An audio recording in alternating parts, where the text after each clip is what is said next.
Everyone, today we're going to fully factor a quartic polynomial. We use the rational root theorem to find our initial roots and then factor from there on out. And so first of all, we know from the rational root theorem that our possible roots for x are x could be equal to positive or negative all of the factors of the constant term divided by all of the factors of the leading coefficient. And so that means positive or negative, all the factors of 24 over positive or negative 1, meaning that all of our possible roots are x can be positive or negative 1, positive or negative 2, positive or negative 3, positive or negative 4, positive or negative 6, positive or negative 8, positive or negative 12, and positive or negative 24. Now, we know from the factor theorem that any root, so any factor x minus a that is a factor, means that p of a is equal to 0, right? And so that means that if a is a root, meaning that x minus a would be a factor of our p of x polynomial, then when we evaluate the polynomial at the value of a, we get a value of 0. Certainly that does stand to reason, right? X-intercepts or roots are x values that when we evaluate the polynomial at that value, we get a y-coordinate of 0, right? That's what it means to lie on the x-axis, being an x-intercept, being a root. And so hopefully that stands to reason. So let's start off with the easiest candidate possible, and we'll go from there. So if we try x is positive 1, p of 1 is easy enough to evaluate, right? 1 to the power of anything is simply 1. And so if we evaluate p of 1, we'll get 1 plus 4 minus 7 minus 34 minus 24, which is what? That's 5 minus 7, that's negative 2, negative 36, that's negative 60, which is certainly not 0. So positive 1 is not a root. Let's try p of negative 1. Let's try to see if negative 1 is a root. If we plug in negative 1 in for x, negative 1 to the 4 is 1, negative 1 cubed, so we'll have plus 4 times negative 1 cubed, minus 7 times negative 1 squared, minus 34 times negative 1, and minus 24. Apologies for this one. And if we evaluate that, we get 1 minus 4 minus 7 plus 34 minus 24, and that will be 1 plus 34 is 35, minus 4 is 31, minus 7 is 24, minus 24 is 0. You can evaluate that however you wish, but no matter how you slice it, you will get a value of 0. And so that means that x is equal to negative 1 is a root, meaning that x plus 1 is a factor of p of x, right? And so that means that we can write p of x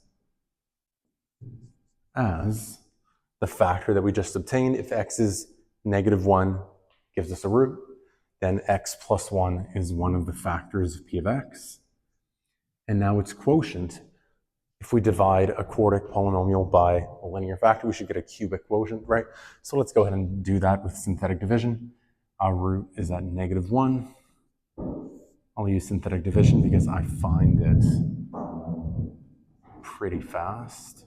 It's 4, negative 7, negative 34, negative 24. So using our synthetic division method, 1 comes down, negative 1 times 1 is negative 1. 4 plus negative 1 is positive 3. Negative 1 times 3 is negative 3. Negative 7 plus negative 3 is negative 10. Negative 1 times negative 10 is positive 10. Negative 34 plus 10 is negative 24. Negative 1 times negative 24 is positive 24. And finally, negative 24 plus 24 gives us a nice remainder of 0, which is exactly what we would have expected if negative 1 was in fact a root. We should get a remainder of 0 when we divide p of x by the factor x plus 1. And so that's good news. Now, these first 4 numbers provide us with the coefficients of the quotient, right? That's our q of x. as we typically write it as. And so that's going to be the cubic that we get from dividing our quartic by a linear factor. So we'll get 1x cubed plus 3x squared minus 10x minus 24, like so. And now we have to apply the rational root theorem to this resulting cubic polynomial.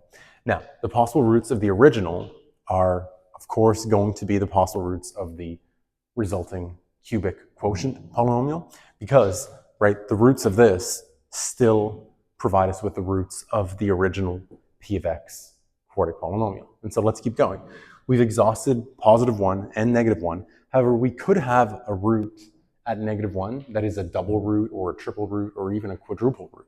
So we could even test it again to see if a -1 is a root of multiplicity higher than 1, let's say.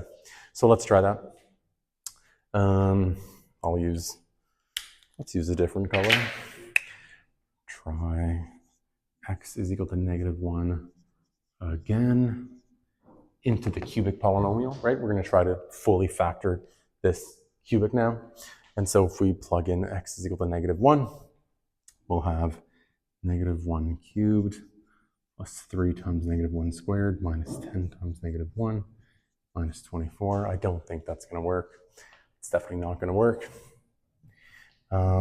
We could try, let's try the next one in terms of simplicity. I'll try +2 next, right?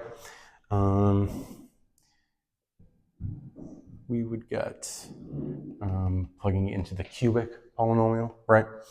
We could also plug it into the original. It won't make any difference. If it's a root of the cubic, it's going to be a root of the quartic, right? Because we're going step by step to fully factor this quartic. But it'll be easier to evaluate with the cubic, less terms, right?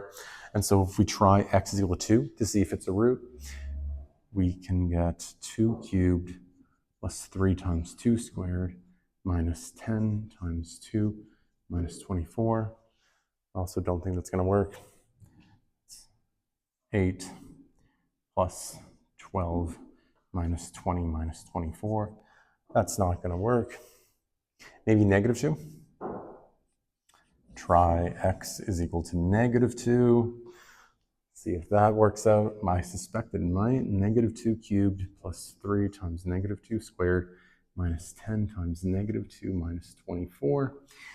That is -8 plus 12 plus 20 minus 24.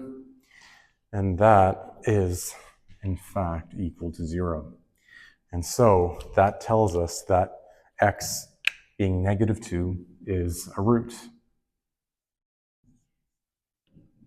And so that means that now we can write p of x as x plus 1 times, if x is -2 as a root, then we get the factor x plus 2, right? And now we have a quartic polynomial in p of x, and so we should have 4 powers of x throughout, and so we have a linear times we should get a quadratic out of it. So let's use synthetic division again, now with our root of -2. And we can use the cubic to divide through. And so the coefficients are, well, they're these numbers, 1, 3, -10, -24. And let's do long division. Let's do synthetic division, rather. So the 1 starts by coming down. -2 times 1 is -2. 3 plus -2 is +1. -2 times 1 is -2. -10 plus -2 is -12. -2 times -12 is +24. And -24 plus 24 gives us, again, just like we expected, a remainder of 0, which is exactly what we should get if -2 actually is a root. And so that's good news for us. Again, maybe we'll call this, we're going to get multiple quotients here. Let's call this Q1 of x, the first quotient of x. And maybe we can call this Q2 of x. I encourage you to use proper notation so you can refer to different parts of your solution appropriately, right? That's good practice. And so this is going to provide us with the coefficients of the quadratic quotient that we were talking about, right? A linear times a quadratic would give us an x to the power of 4 term for a quartic polynomial in p of x, and so that makes sense. And so that means we'll have 1x squared plus 1x minus 12 as our resulting quadratic quotient. And now we have p of x as the product of two linear factors and a quadratic factor. And you guys, I'm guessing, can factor this quadratic pretty quickly. And so that allows us to fully factor our p of x polynomial as x plus 1 times x plus 2 times x plus 4 times x minus 3. And this is our p of x polynomial fully factored. Meaning if we had gone on and continued testing for roots, we would have found roots at -4 and at +3 as well. We could have gone through the entire process by using the factor theorem and trying out different values for x and seeing which ones give a p of a value of 0, or we can go ahead and factor a quadratic. My presumption is that you can factor quadratics pretty quickly, and so I think this is the fastest strategy through. But again, if you want to test all the roots and find all 4 roots using this, this method, that would also give you your 4 factors for p of x. And so I hope this helps. If you guys have any questions or comments or suggestions for any other problems in this chapter on polynomials, please leave a comment below, and thanks for watching.